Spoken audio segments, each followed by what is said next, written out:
ఈరోజు వరదానము.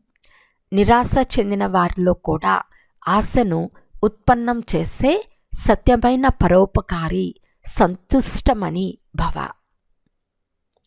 త్రికాలదర్శులుగా అయి ప్రతి ఆత్మ యొక్క బలహీనతను పరిశీలిస్తూ వారి బలహీనతను స్వయంలో ధారణ చేయటం లేక వర్ణించేందుకు బదులు బలహీనత రూపి ముళ్లను కళ్యాణకారి స్వరూపం ద్వారా సమాప్తం చేసేయాలి. ముళ్లను పుష్పాలుగా చేయాలి. స్వయం కూడా సంతుష్టమని సమానం సంతుష్టంగా ఉండాలి మరియు అందరినీ సంతుష్టపరచాలి.